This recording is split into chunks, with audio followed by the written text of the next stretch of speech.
Hoy, que la teníamos un poco atrasada, es la de cadena epidemiológica y generalidades de El Minto.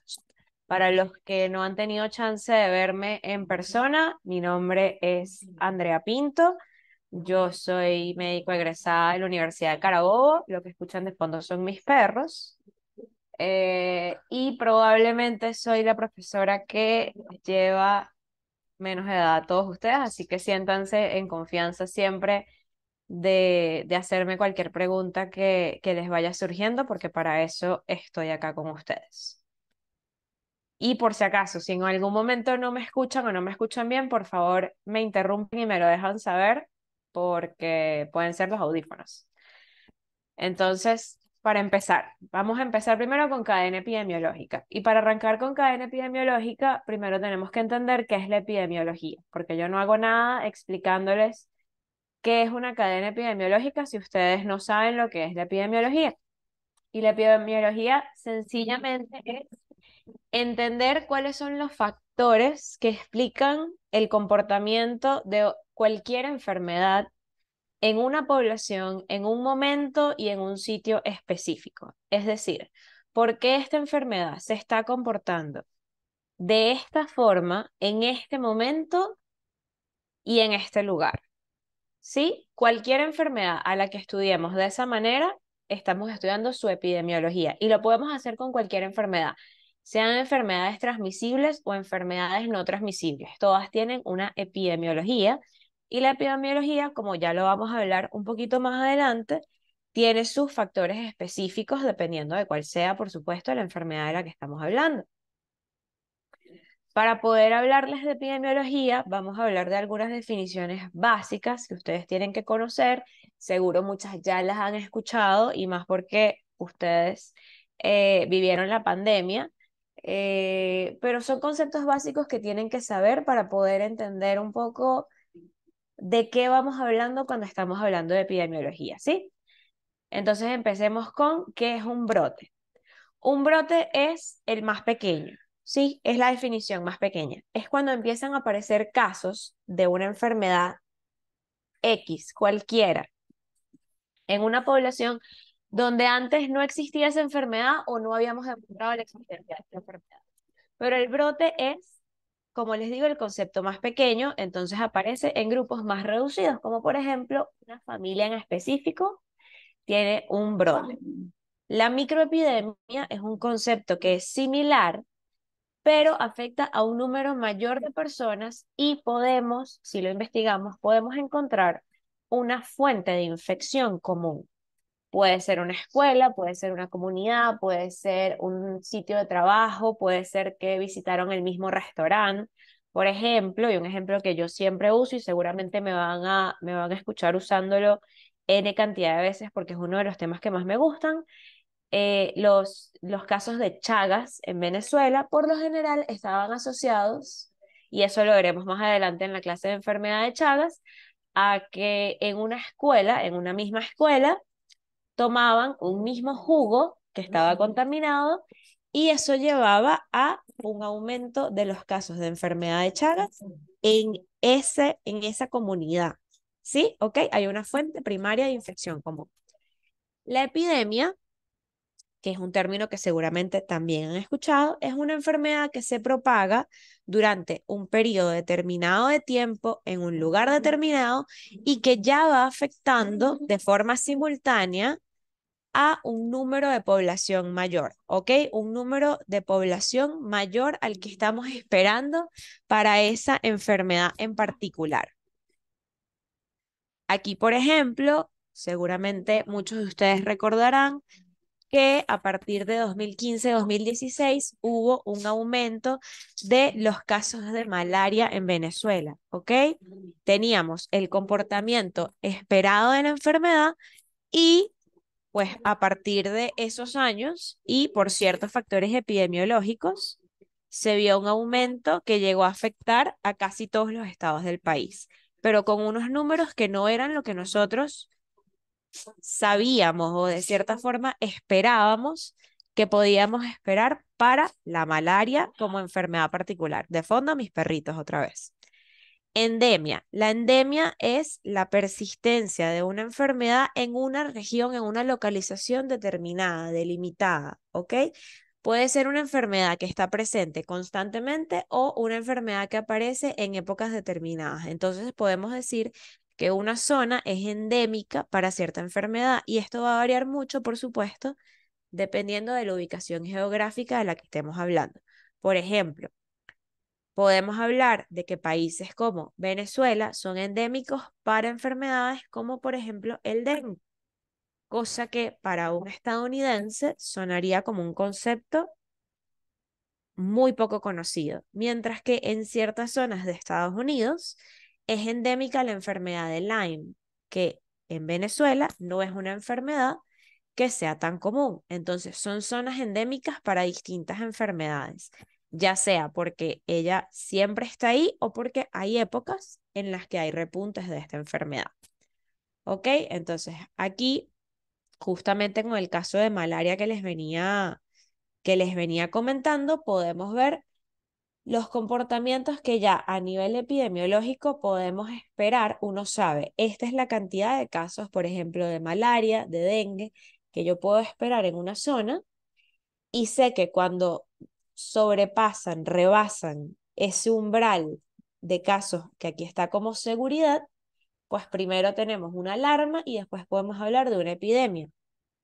De igual forma, muchos estarán conscientes de que si bien en Venezuela, en Distrito Capital, estamos acostumbrados a una época de mayor casos de dengue, este año el aumento de casos de dengue fue lo suficiente como para que se instaurara una alerta epidemiológica, una alarma, ¿ok?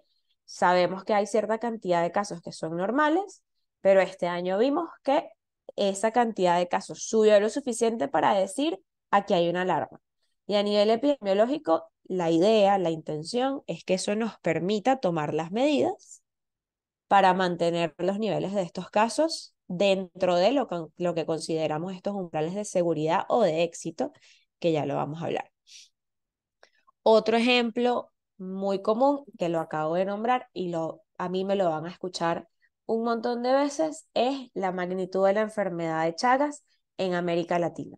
Una enfermedad que en otras partes del mundo es prácticamente desconocida, ¿ok? En América Latina sabemos que somos una zona endémica con una población en riesgo de millones de personas y con miles de casos anuales al año.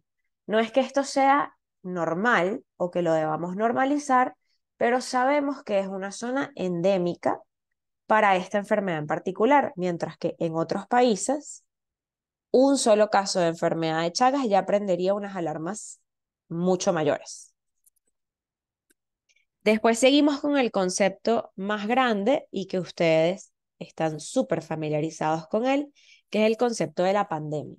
¿Ok? La pandemia es una epidemia que en lugar de quedarse confinada a una ubicación geográfica y a una cantidad de pacientes afectados dentro de lo esperado, se ha extendido por varios países, se extiende por varios continentes o incluso, como pasó recientemente con el COVID-19, se extiende por todo el mundo y afecta a un gran número de personas.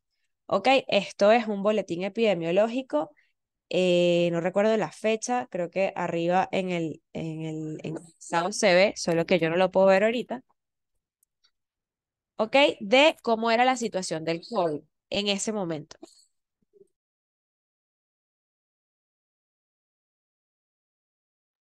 Ok, disculpen. Y pueden observar que el COVID, como ustedes recuerdan, pasó de ser una enfermedad que estaba confinada a países asiáticos a afectarnos absolutamente a todos en mayor o peor medida. Eso es una pandemia.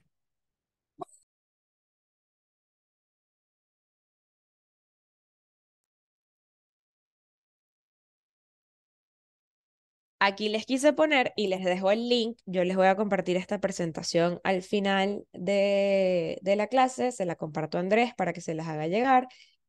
Que a pesar de que el COVID es la pandemia que tenemos más reciente, por supuesto, en la mente y es la que nos ha generado alarmas y es la que nosotros hemos vivido directamente, El concepto de pandemia no es un concepto nuevo, ¿ok? Ni la pandemia de COVID fue la pandemia más grave que se tenga registrada en la historia. Todo esto, y de hecho esto es un gráfico bien interesante, si a ustedes les interesa este tema, esto es un gráfico bien interesante que de hecho incluye una cantidad de pandemias más pequeñas, o sea, debajo de este último circulito que dice la influenza de Hong Kong, hay más todavía. Es decir, que a lo largo de la historia hemos vivido muchísimas pandemias y la intención de vigilar la cadena epidemiológica es que podamos entender cuáles son los factores que van asociados a la diseminación de estas enfermedades y cómo reducirlas y cómo prevenirlas, ¿sí? Porque a medida que avanza la globalización, entonces aumenta la probabilidad de que volvamos a tener pandemias a lo largo de nuestras vidas, ¿ok? Porque cada vez es más fácil para una enfermedad trasladarse de un sitio a otro de lo que era antes y aún así, fíjense, en otras épocas de la historia ya ha habido pandemias importantes.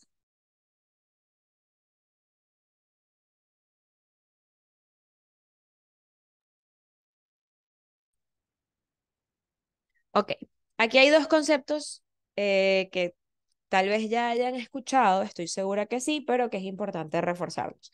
¿Cuál es la diferencia entre incidencia y prevalencia? Y va muy de la mano con lo que estamos hablando acerca de qué es una epidemia, qué es un brote, qué es una pandemia. La incidencia es el número de casos nuevos de una enfermedad específica, ¿ok? En un lugar específico, en un periodo de tiempo específico. Mientras que la prevalencia es la proporción total de todas las personas que sufren de una enfermedad durante un periodo de tiempo en esa zona. Entonces yo les puedo hablar de repente de la incidencia de casos nuevos de, por ejemplo, enfermedad de Chagas en el 2023 en el estado Miranda. Pero la incidencia y la prevalencia no son lo mismo, porque la incidencia son los casos nuevos de esta enfermedad, mientras que la prevalencia suma además a las personas que ya padecían de la enfermedad, ¿ok? Incidencia, casos nuevos, prevalencia, casos que ya existían, ¿ok? Una enfermedad preexistente. Y por eso son conceptos diferentes que nos ayudan también a entender mejor cómo vamos con el control de una enfermedad. Y aquí hablamos un poco de por qué estos son factores importantes y por qué tenemos que aprender a diferenciar los factores epidemiológicos que afectan a zonas distintas y en tiempos distintos.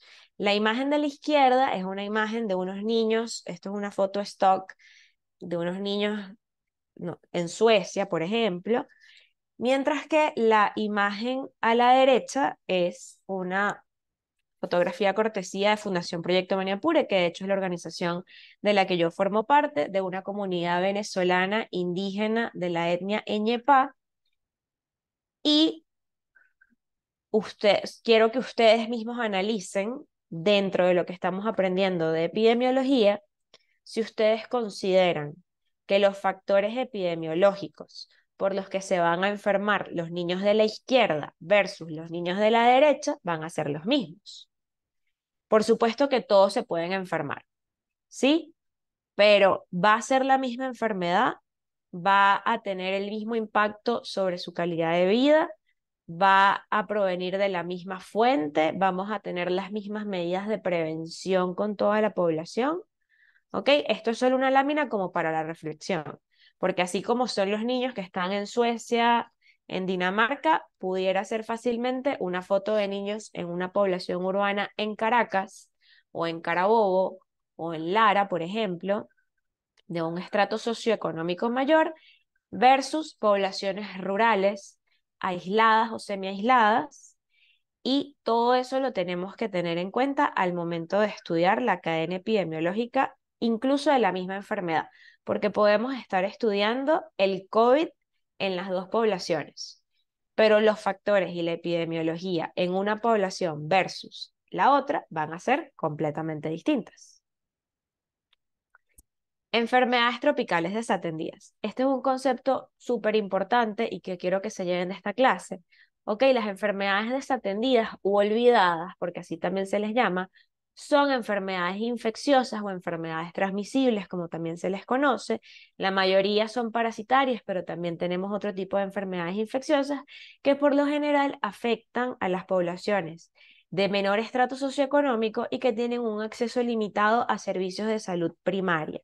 ¿Ok? Especialmente a poblaciones que viven en áreas rurales remotas y en barrios marginales. Y aquí, por supuesto, haciendo la acotación de que cuando decimos barrios marginales, no nos referimos al sentido coloquial de la palabra, sino al sentido teórico, que es que un área marginal es un área que vive al margen de una zona urbana, ¿ok? Que de repente entonces va a carecer del acceso a los servicios. Dentro de las enfermedades tropicales desatendidas están muchas o todas, casi todas, de las que van a ver a lo largo de esta materia: malaria, helmintiasis, que vamos a empezar a hablar un poquito de eso hoy, esquistosomiasis, oncocercosis, sumamente importante en el sur de Venezuela, enfermedad de Chagas, leishmaniasis. ¿Y por qué es tan importante? Y yo sé que de repente yo sé que parasitología no es eh, la materia favorita de todo el mundo, y yo lo entiendo, porque yo estuve ahí. Pero ¿por qué es tan importante que aprendan esto y que lo tengan tan en cuenta? Porque ustedes dentro de un par de años son los próximos médicos rurales que van a estar en el país. Espero yo que la gran mayoría de ustedes estén haciendo su rural en distintas poblaciones, algunas más rurales, algunas menos. Pero mientras que todo el mundo está pensando en este momento, de repente yo quiero ser neurocirujano, yo quiero ser traumatólogo, yo quiero ser cardiólogo, y todas esas cosas también son válidas, pero al menos en ese año de rural, ustedes lo que se van a enfrentar es a estas enfermedades tropicales, en su mayoría parasitarias, pero también bacterianas, virales, y por eso es tan importante que las tomen en cuenta, ¿ok? Y que al momento de ser ustedes el que sean el doctor o la doctora que va a atender a estos pacientes, no se olviden de estos diagnósticos, ¿sí? Porque les prometo que la mayoría de sus morbilidades van a estar conformadas por enfermedades tropicales, enfermedades parasitarias en una alta proporción. Entonces, ¿cuál es la enfermedad de estas enfermedades tropicales desatendidas o olvidadas?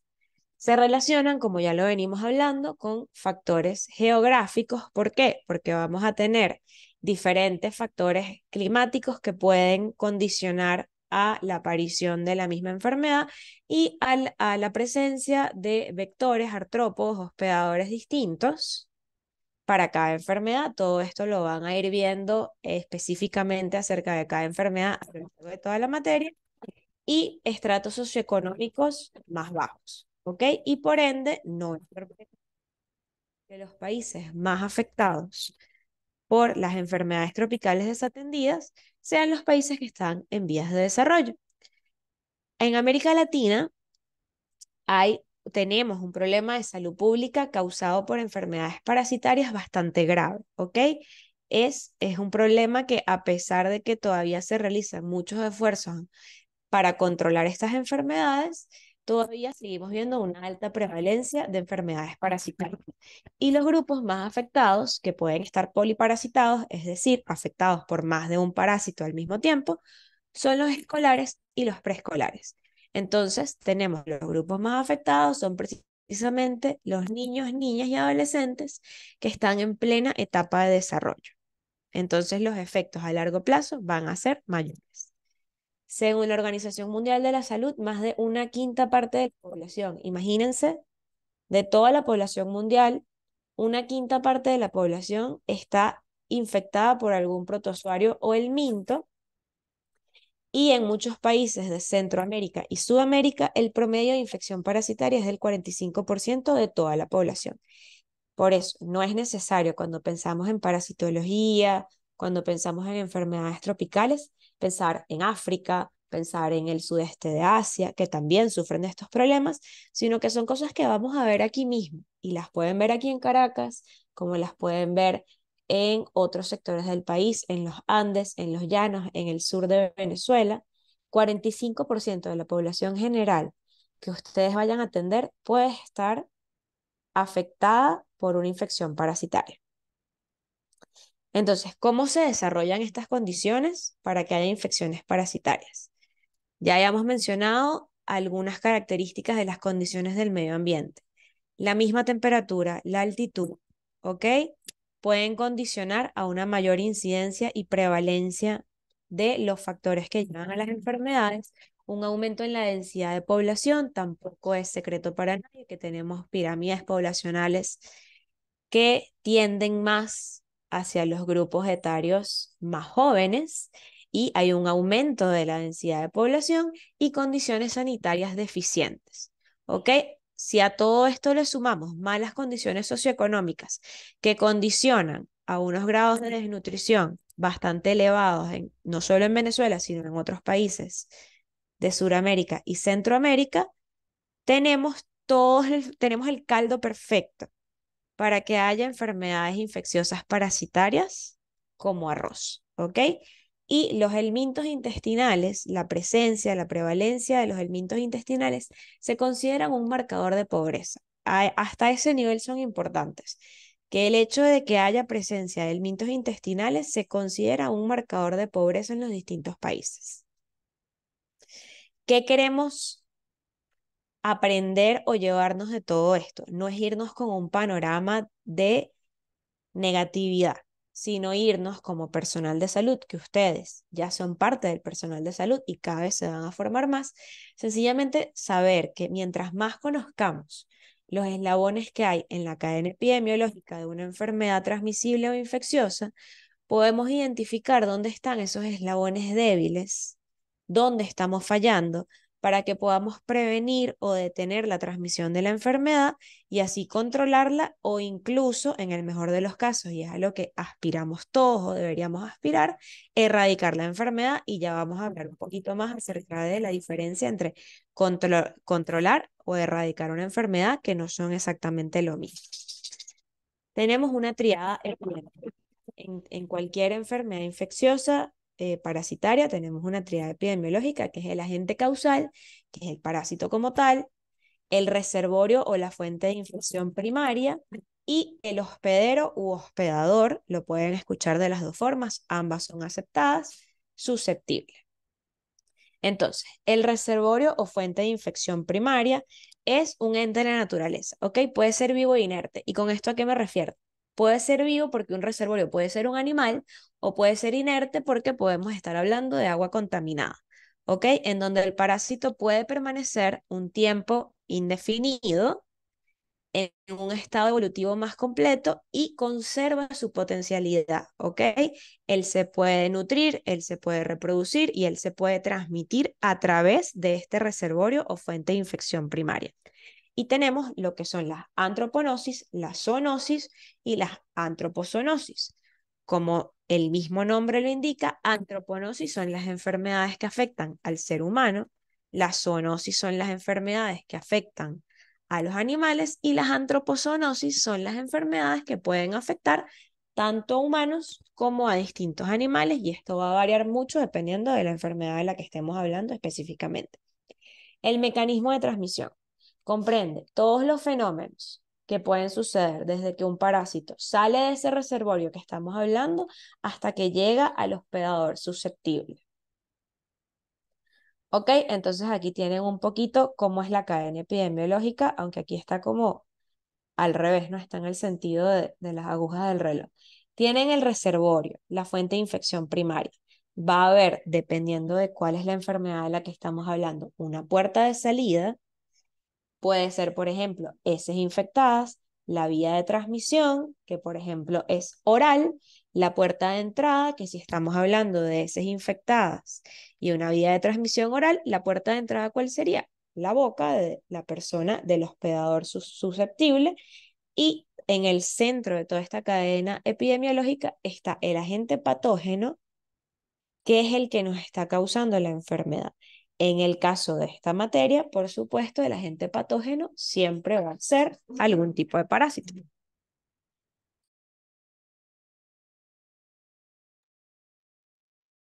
Ok, dentro de la cadena epidemiológica también que tenemos que saber un poco. Tenemos una forma parasitaria de eliminación.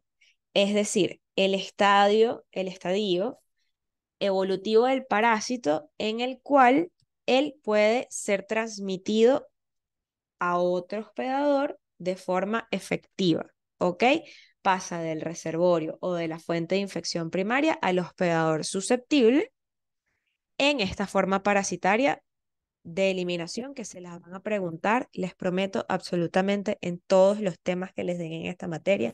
Probablemente les van a preguntar cuál es la forma parasitaria de eliminación de X parásito. La puerta de salida, como ya les venía diciendo, esto es un poco explicarles la cadena que les presenté en la lámina anterior. Y ahí está el perrito. Es el sitio anatómico de este reservorio por donde sale esta forma parasitaria específica de eliminación, que puede ser natural o artificial. ¿Por qué? Porque si estamos hablando de esas contaminadas, si estamos hablando de heces contaminadas, tenemos una puerta de salida o vía de eliminación natural o puede ser artificial porque el parásito crea una lesión, ¿sí? Por donde él va a salir. Entonces ya no estamos hablando de un orificio o una parte natural del cuerpo, sino que es algo que es creado por el parásito. El medio de eliminación es el sustrato que le sirve de vehículo a la forma parasitaria de eliminación, ya saben, heces, sangre, linfa, secreciones respiratorias, en el caso, por ejemplo, de enfermedades virales o bacterianas. El medio de evolución es el ambiente que cada parásito, y de nuevo esto va a variar mucho dependiendo de qué parásito estemos hablando, que necesita el parásito para poder completar este proceso de transmisión o de evolución, ¿ok? Y que en muchos casos él es indispensable. Es decir, si el parásito no tiene este medio de evolución, ya sea el agua, o sea, un hospedador intermedio, como por ejemplo un rabipelado o un vector como el chipo, si el parásito no tiene este medio de evolución, él no se puede multiplicar y no puede evolucionar. Por eso también es tan importante cuando hablamos de epidemiología que no solo es que vamos a controlar al parásito, porque de repente yo no puedo controlar, en muchos casos, que yo vaya a hacer desaparecer un parásito del mundo. Pero lo que sí puedo controlar son los vectores, ¿ok? Son los hospedadores, como hacemos por ejemplo, cada vez que fumigamos contra los mosquitos, cada vez que hacemos fumigación contra un vector, ya estamos controlando el medio de evolución. Y me estoy adelantando porque esto se los voy a decir más adelante otra vez. Ok, la forma parasitaria infectante o de penetración es el estadio evolutivo del parásito que ya va a invadir y se va a establecer en el hospedador susceptible, ¿sí? El medio de penetración es el sustrato en el cual la forma parasitaria infectante se vehiculiza, ¿ok? Como agua, alimentos o la picadura de un insecto, como por ejemplo en el dengue, en la malaria, en el Chagas, tenemos la picadura como el medio de penetración para esta forma parasitaria infectante. La puerta de entrada, una vez más, es el sitio anatómico donde entra la forma parasitaria infectante. Si, por ejemplo, yo contraigo Chagas, el sitio anatómico va a ser el sitio y lo contraigo porque me picó un chipo, hablando en términos coloquiales. El sitio anatómico de entrada, la puerta de entrada, va a ser el sitio de la picadura del chipo, ¿sí? Y el medio de eliminación, como ya les había comentado, es el sustrato que le va a servir de vehículo a la forma parasitaria que es eliminada por el hospedador, como por ejemplo las heces infectadas o sangre infectada o secreciones respiratorias, aunque secreciones no es tanto en parasitología, pero igual es una forma de salir. Tenemos distintos tipos de infecciones, ¿ok? Podemos tener una heteroinfección en la cual la infección pasa de una fuente infecciosa a otra, es decir, de un hospedador a otro, y tenemos autoinfección, en la cual la misma persona o el mismo hospedador se puede autoinfectar, reinfectar a sí mismo una gran cantidad de veces, ¿ok? Esto es un proceso indeterminado, puede suceder muchas veces. Por ejemplo, en la autoinfección externa tenemos el contacto ano-mano-boca, que lo verán es muy común en ciertos parásitos, o la autoinfección interna, ¿ok? Otra forma que tenemos de localizar a los parásitos es, o de clasificar a los parásitos es, por si ellos se localizan dentro del cuerpo del hospedador o en su superficie externa.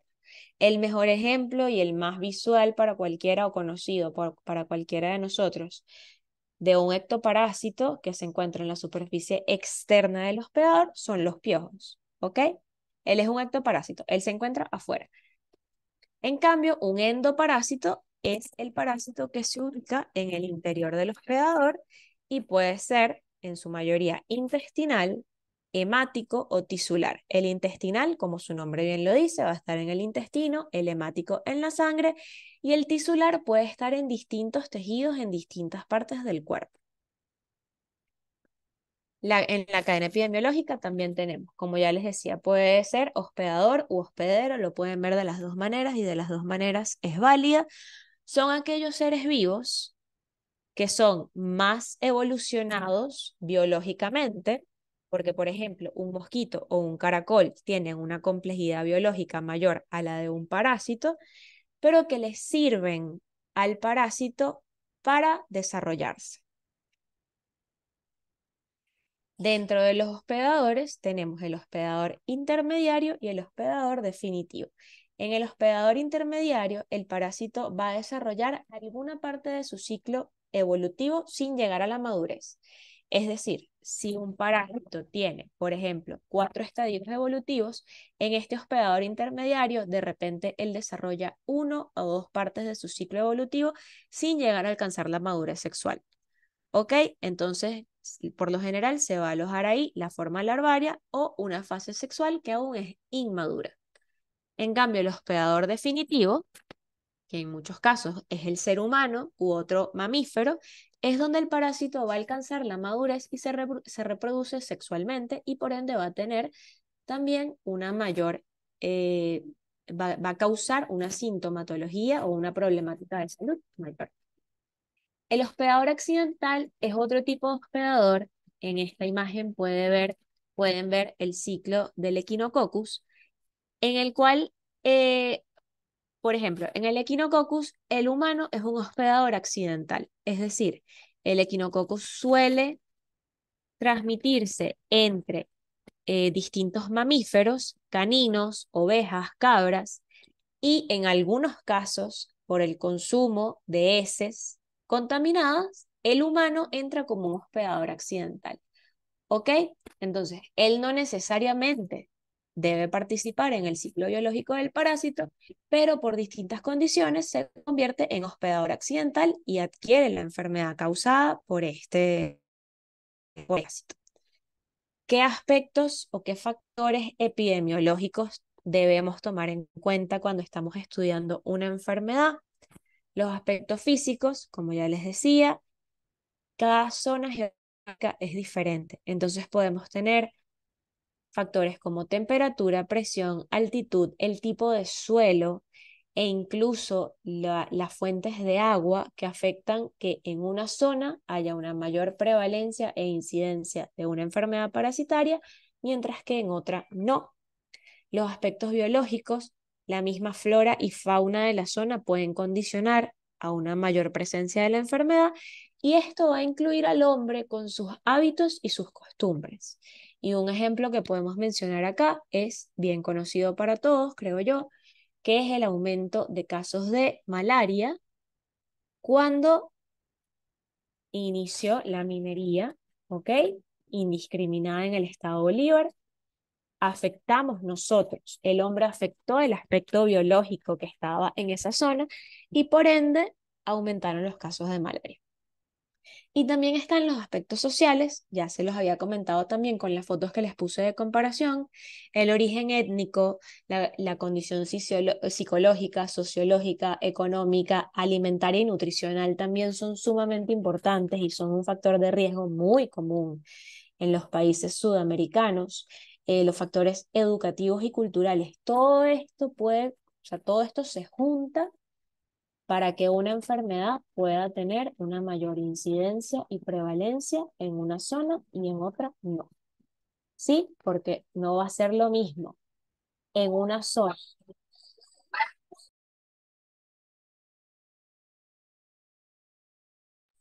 No va a ser lo mismo en una zona donde ya por aspectos físicos, como temperatura, disculpen, ¿escuchan a los perritos o están acompañando?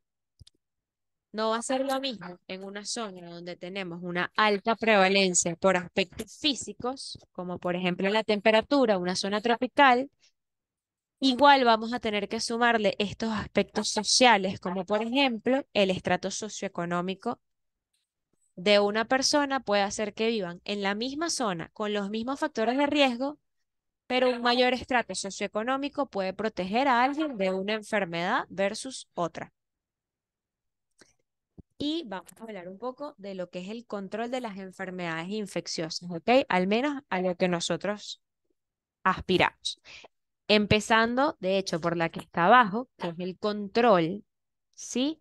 El control es cuando tomamos ya a nivel de salud pública, a nivel de políticas públicas, acciones o creamos programas que están dirigidas a que esta incidencia y esta prevalencia de una enfermedad y del daño que esa enfermedad causa en nuestra salud puedan disminuir de forma que la enfermedad no desaparezca pero deje de constituir un problema de salud pública tan grande, ¿ok? Y el ejemplo perfecto de esto son las parasitosis, ¿ok? La eliminación, y el ejemplo aquí es el polio y el sarampión en el continente americano. La eliminación,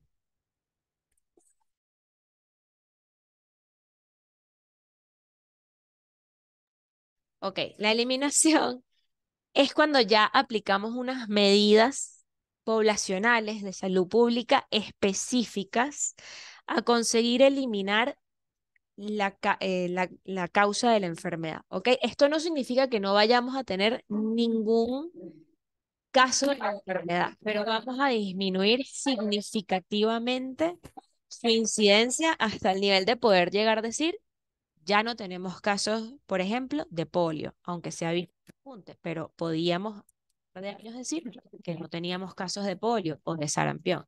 Y la erradicación es cuando es el nivel máximo, es a lo que aspiramos con todas las enfermedades transmisibles.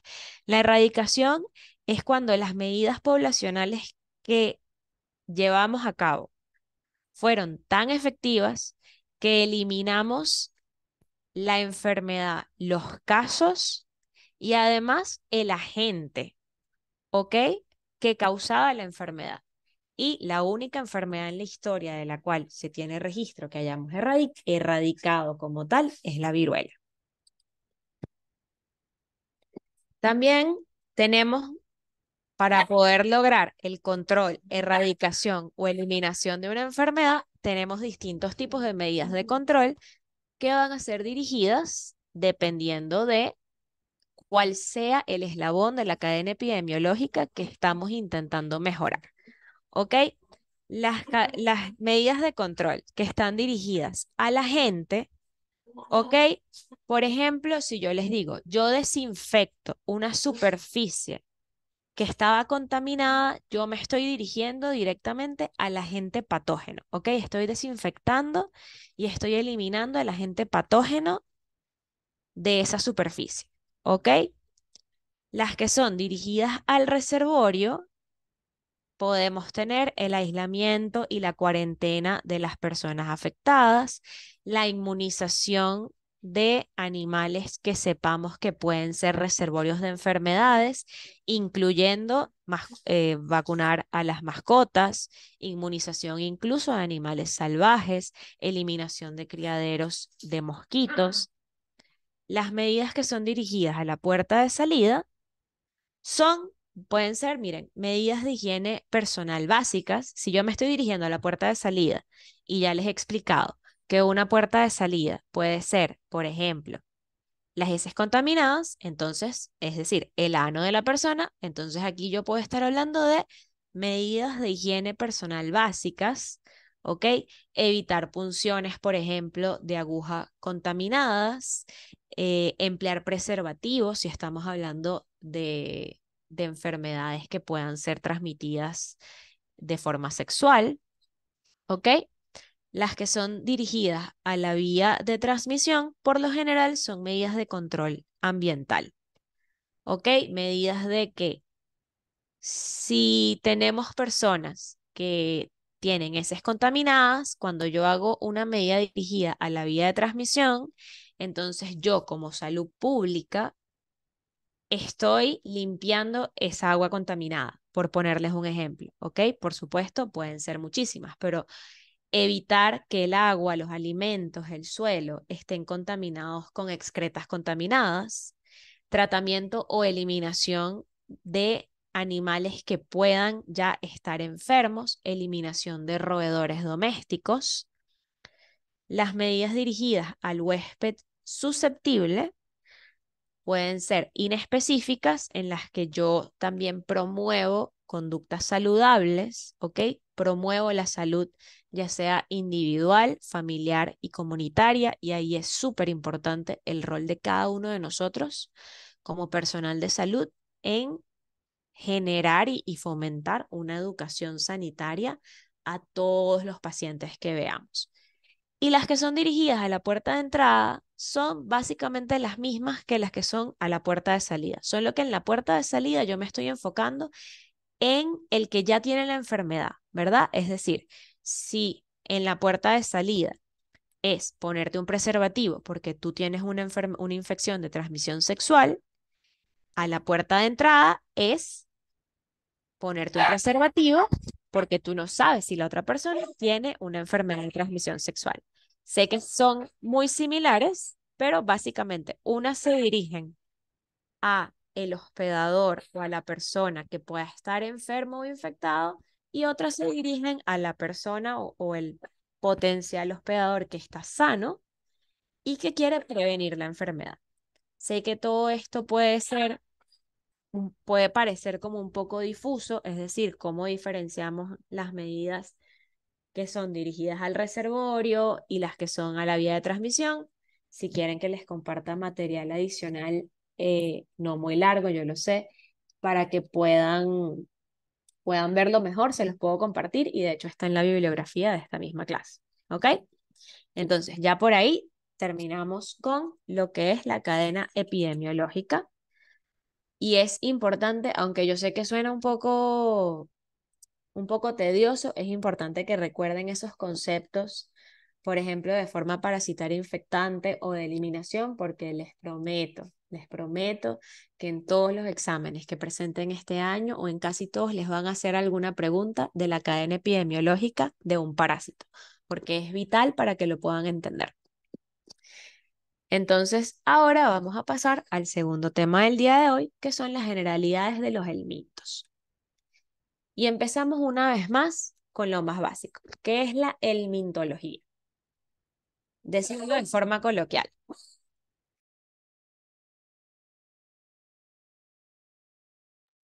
La helmintología es la ciencia que tiene por objeto el estudio de los gusanos y de los vermes. Y aquí, ¿por qué es importante decirlo de forma coloquial? Porque los helmintos, en todas estas cosas que ustedes ya han aprendido acerca de los reinos y los filos y las clases y las órdenes y familias y superfamilias, género, especie, etcétera, etcétera. Los helmintos no entran dentro de ninguna de esas clasificaciones. Es decir, los helmintos no son un grupo taxonómico. Sencillamente es el término que usamos para referirnos a gusanos o a vermes, a parásitos que son gusanos o vermes, que son metazoarios. ¿Qué significa que sean metazoarios? Que son seres vivos, pluricelulares y que esas células se agrupan en distintos tipos de tejidos. Ellos tienen tejidos diferenciados, que son invertebrados, que pueden ser cilíndricos o aplanados, y ya lo vamos a ver un poquito con más profundidad, pueden ser segmentados o no segmentados, pero que todos, sin importar del helminto que estemos hablando, están desprovistos de miembros articulados. Es decir, ustedes no le van a ver una patica por ahí a un helminto, ¿sí? Entonces, los helmintos por lo general los van a ver divididos en dos grandes clasificaciones, nemátodes y platelmintos. ¿Ok? Los nemátodes son vermes o gusanos redondos que son los que suelen tener un mayor grado de evolución.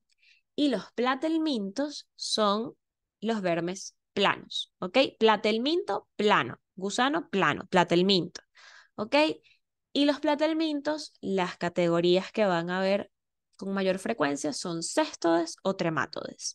Aquí también mencionamos a los anélidos, y solo lo voy a mencionar en este momento de la clase, que son gusanos segmentados que también entran dentro de la clasificación de los helmintos, pero que el único grupo de anélidos que tiene importancia médica son las sanguijuelas. Entonces, por eso, se los menciono ahorita en este momento para que sepan que exista, pero no es un grupo del cual vamos a hablar a profundidad en la materia porque solo uno de ellos tiene importancia médica y es ese.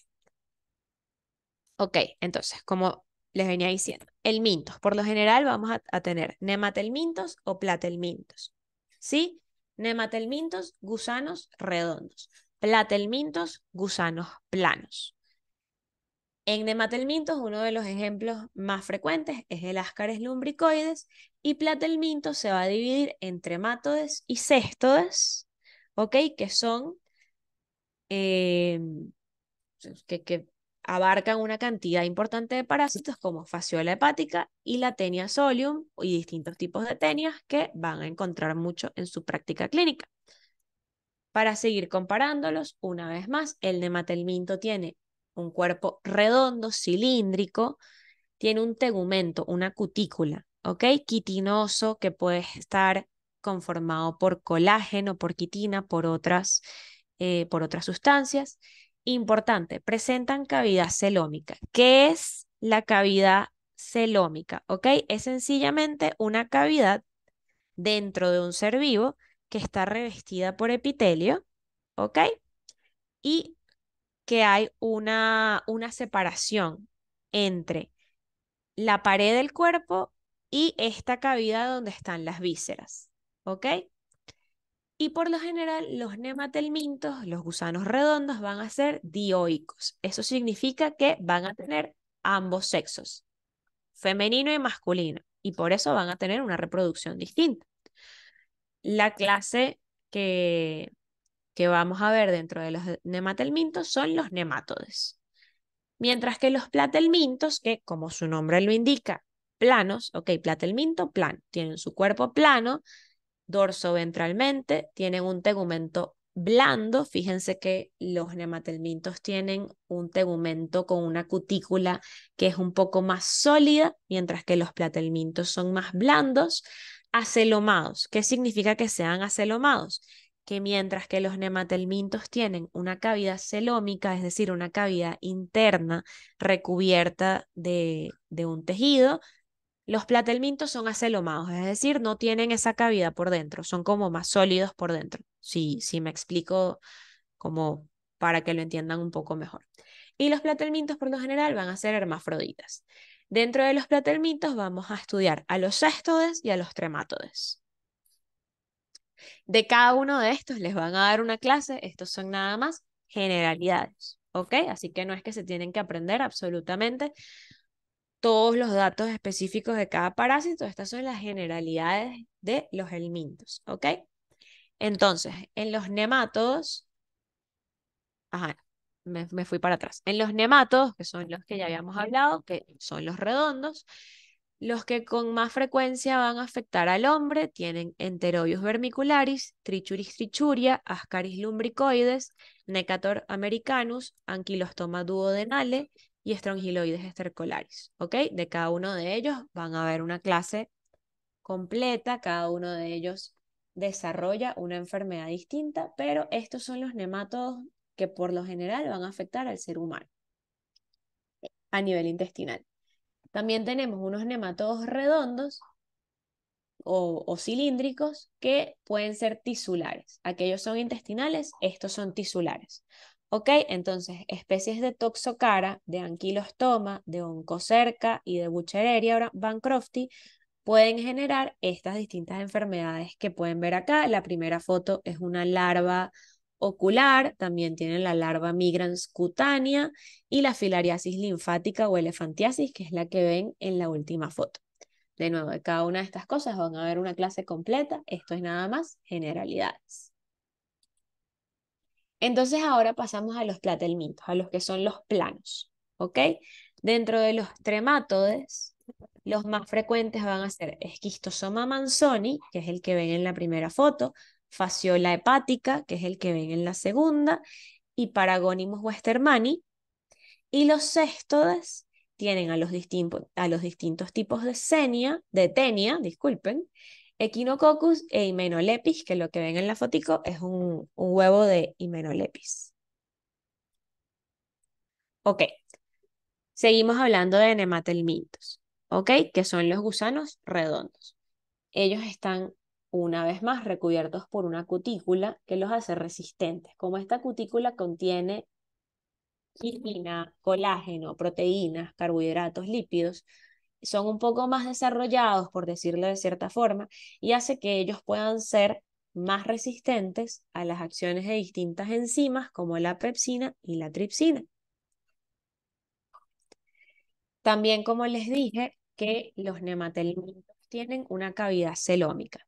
Si no lo tenían claro en la mente, ven estos circulitos que hay una cutícula, ¿ok? Hay una pared del parásito y adentro está la cavidad celómica. Entonces, dependiendo de las fibras musculares de los nematelmintos, se pueden clasificar en polimiaria, meromiaria y holomiaria. La polimiaria, que es la que ven en el primer circulito, son células fusiformes. No sé si pueden llegar a verlo, apreciarlo en la imagen, pero son células fusiformes que se proyectan hacia el interior de la cavidad celómica, es decir, la cavidad donde tenemos las vísceras de este parásito o las estructuras, por no llamarles vísceras, las estructuras de este parásito. Que son de tipo meromiaria tienen menos células y esas células son más anchas y más laxas. ¿Qué es lo que pueden observar en la segunda? Y en el tercer circulito, en el que está abajo, observan holomiaria, que tienen pocas células musculares que no se proyectan tanto y no se interrumpen por ninguna hipodermis. Entonces, en polimiaria, el ejemplo es Ascaris lumbricoides, en meromiaria es Ankylostoma duodenalis y en holomiaria es Trichuris trichuria. ¿Ok? Estas son sencillamente la clasificación de las fibras musculares que pueden tener los nematelmintos para que sea más fácil para uno en el momento del estudio reconocerlos. Como ya habíamos hablado de que sus mismas características hacen que sean un poco más desarrollados que otros tipos de helmintos, en los nematelmintos, en los nematodos, vamos a ver que ellos sí tienen sistemas divididos, ¿ok? Tienen un sistema digestivo, un sistema reproductor, excretor y nervioso, ¿sí? Son sistemas más diferenciados. Y también, para completar la parte de generalidades, diferenciemos entre lo que es un geohelminto y un biohelminto. Los geohelmintos son aquellos que precisan en algún momento de su ciclo de estar en la Tierra para completar su ciclo biológico.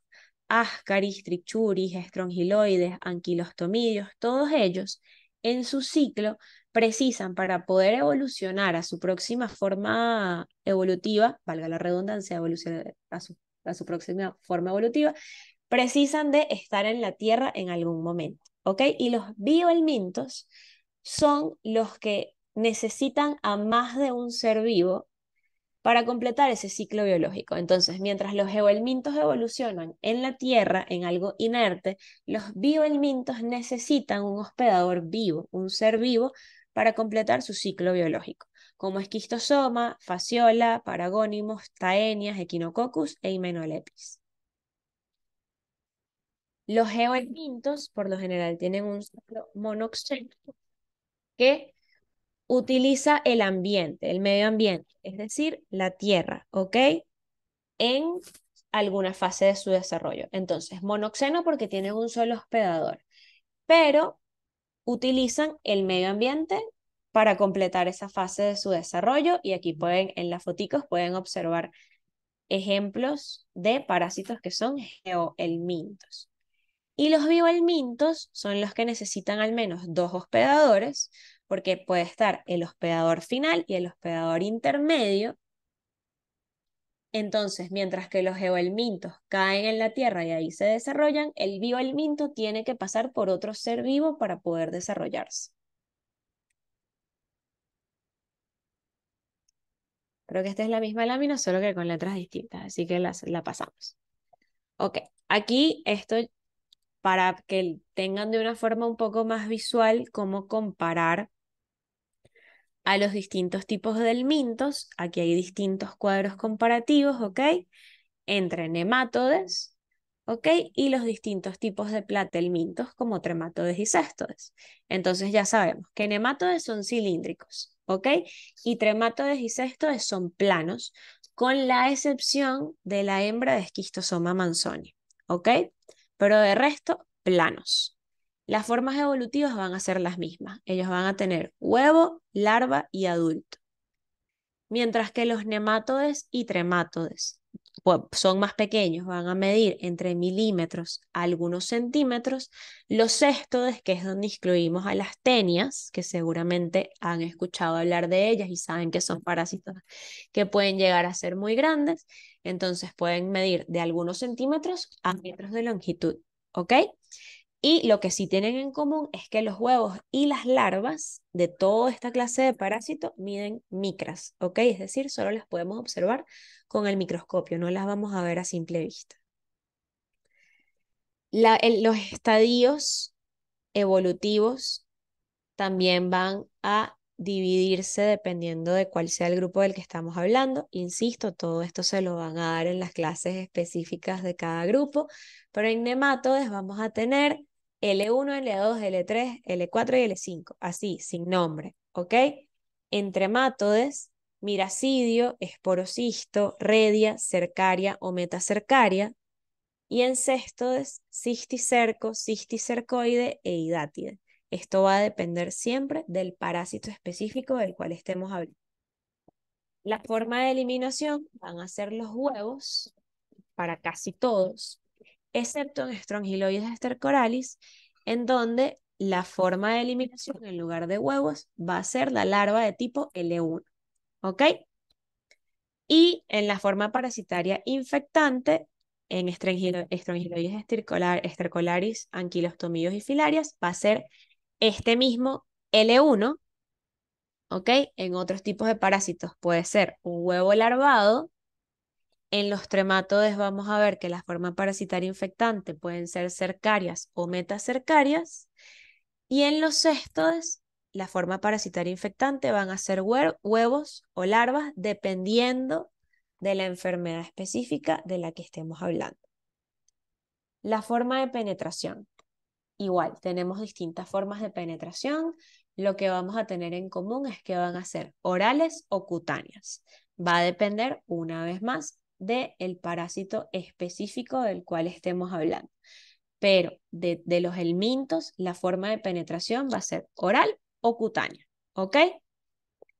Los ciclos, monoxenos o heteroxenos, ya les había comentado. Monoxeno requiere un solo hospedador y puede ser un biohelminto que además del hospedador vivo también tenga en algún momento que pasar por el medio ambiente. ¿Ok? Y los heteroxenos son aquellos parásitos que requieren a más de un hospedador para poder completar su ciclo.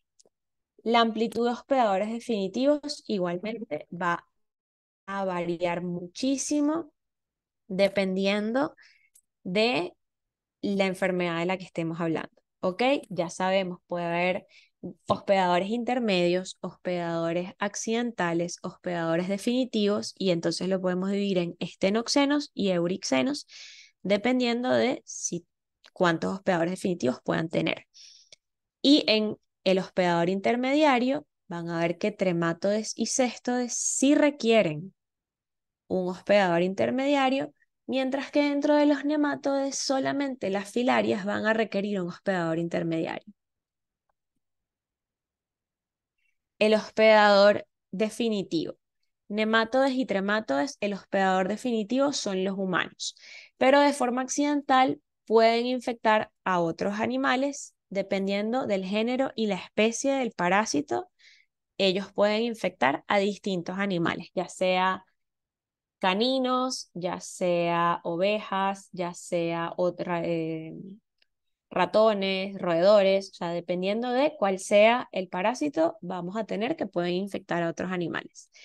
En los céstodes, los hospedadores definitivos, en el caso de Echinococcus, como les había comentado que les presenté el ciclo, el hospedador definitivo son los caninos, solo que a veces el ser humano se infecta de forma accidental. Y en el caso de Hymenopeltis diminuta, el hospedador definitivo pueden ser roedores o pueden ser humanos, pero el roedor también entra como un hospedador definitivo. En muchas de estas enfermedades vamos a tener que el humano puede estar como un hospedador accidental, como en los distintos tipos de toxocara, ancilostoma, ¿ok? Tenia. Los tremátodes son los únicos en los que el humano no entra en el ciclo como hospedador accidental, ¿sí? Y los vectores, que seguramente también van a conocer bastante más acerca del vector específico de cada enfermedad, dependiendo del parásito, pueden tener vectores biológicos o mecánicos. ¿Ok? El vector biológico es aquel en el que el parásito entra y cumple parte de su ciclo. El mecánico es sencillamente el vector que transmite el parásito, por ejemplo, porque lo tiene en las patitas, ¿ok? Imagínense una cucaracha, no estoy hablando aquí específicamente del mintos, pero para que entiendan el concepto. El biológico es el vector que es necesario, el parásito entra dentro del vector biológico y cumple parte de su ciclo. Él es necesario para que se cumpla el ciclo. Mientras que el vector mecánico es sencillamente un vehículo de transporte. ¿Sí? El parásito no entra dentro del ciclo, el parásito sencillamente se aloja en alguna parte del vector y por distintos factores llega al hospedador definitivo. Algunas características morfológicas que permiten diferenciar los distintos del mintos, como ya les dije varias veces. En los nematodes tenemos la cutícula, que es la capa más externa y es la que le brinda esta, de cierta forma, protección ante las enzimas, ¿ok? La cutícula en la capa más externa y esta capa de musculatura que también les estaba mencionando, la pueden ver aquí resaltada, ¿ok? La cutícula, la capa más externa y la musculatura y pueden ver que hay una cavidad celómica dentro del parásito. Es decir, no es lo, o sea, hay distintas capas dentro del mismo parásito del tipo nematode. Los tremátodes, una característica morfológica muy característica, redundancia de nuevo, es que ellos tienen dos ventosas, ¿ok? Aquí estamos viendo una fasciola hepática en donde aquí las flechitas se me movieron un poco en la imagen real, pero pueden ver que hay dos ventosas, que es una ventosa oral que le permite succionar, ¿ok? Y nutrirse, y una ventosa ventral que le permite fijarse al sitio anatómico donde está. Y en los cestos vamos a tener que una de las características más propias de ellos, para no volver a decir característica por B75 en la misma clase, es que ellos van a tener el escolex, ¿ok? El escolex es sencillamente este primer segmento que van a ver, por ejemplo, en las tenias, que es como un poco más abultado, ¿ok? Que posee unas ventosas que le permiten dar sujeción y le permiten fijarse al cuerpo de su huésped. Y también que va a tener estróbilo y proglótides. ¿Ven? Estos pequeños segmentos que están resaltados en la segunda imagen son las proglótides que vamos a ver en los céstodes. En cuanto al aparato digestivo de estos distintos tipos de helmintos, los nematodes, como ya comentábamos, son los que tienen mayor nivel de desarrollo y por ende van a tener un aparato digestivo completo desde la apertura bucal hasta la apertura cloacal, es decir, desde boca hasta ano, sistema digestivo completo. En los trematodes, si bien tenemos una ventosa oral y si hay un sistema digestivo, este sistema digestivo es incompleto, es decir, no hay una cavidad anal, no existe la cavidad anal, sino que hay un intestino ramificado, ¿ok? Que esto, como dice aquí, es visto por transparencia, no lo van a ver así a simple vista, pero es un aparato digestivo menos desarrollado que el de los nematodes. Y en los cestodes sencillamente tenemos un aparato digestivo ausente, ¿ok? En las características sexuales, como les había comentado anteriormente, los nemátodos también por su mismo grado de desarrollo son aquellos que van a ser dioicos, es decir, vamos a tener un parásito macho y un parásito hembra. Tenemos dentro del mismo, el mismo tipo de parásito, tenemos ambos sexos para que ellos se puedan reproducir. En los tremátodes vamos a tener que la gran mayoría son hermafroditas, excepto el esquistosoma, y los céstodes, que son parásitos hermafroditas también. Aquí sí, en su totalidad. Aquí la excepción va a ser los que son del género esquistosoma, como esquistosoma manzoni, que sí van a ser dioicos, ¿ok? El resto de las características sexuales de tremátodes y céstodes, es decir, de los platelmintos, es que ellos van a ser hermafroditas. Ya estamos por terminar, se los prometo. Yo sé que es viernes en la tarde, pero de nuevo, ¿qué quiero que se lleven de esta clase? Que aunque de repente nos parezca un poco aburrida la parasitología, no sea la materia que más queremos ver, estas enfermedades, por muy sencillas que parezcan, son las enfermedades parasitarias que tienen mayor prevalencia en todo el mundo.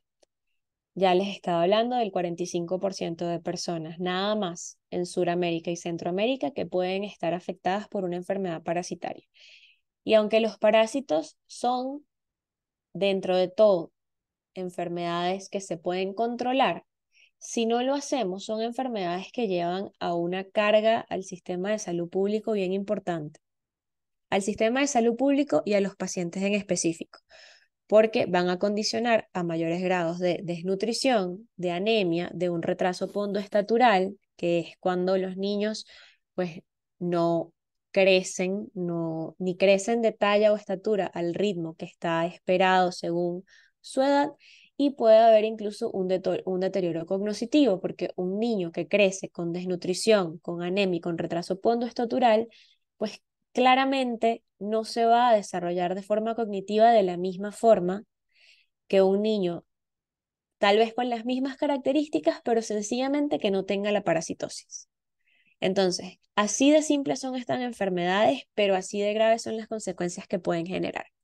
Y la morbilidad de la helmintiasis se puede reducir mediante un tratamiento sistemático, es decir, tratamiento profiláctico o generalizado con dosis únicas. Es decir, ni siquiera tenemos que hacer un plan de tratamiento crónico. Con dosis únicas de medicamentos antihelmínticos ya podemos reducir la morbilidad que causan este tipo de parásitos y todas las consecuencias asociadas.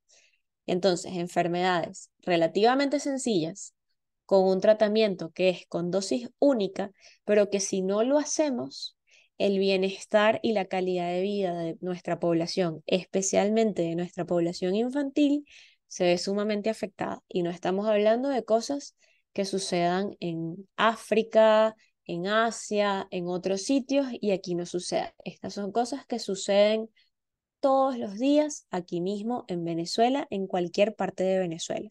Entonces, para que eso lo tengan siempre bien presente, la mayor parte de la morbilidad que ustedes van a ver cuando sean médicos rurales, aunque no lo crean en este momento, va a ser por enfermedades transmisibles y principalmente parasitarias. Entonces es súper importante saber cómo tratarlas.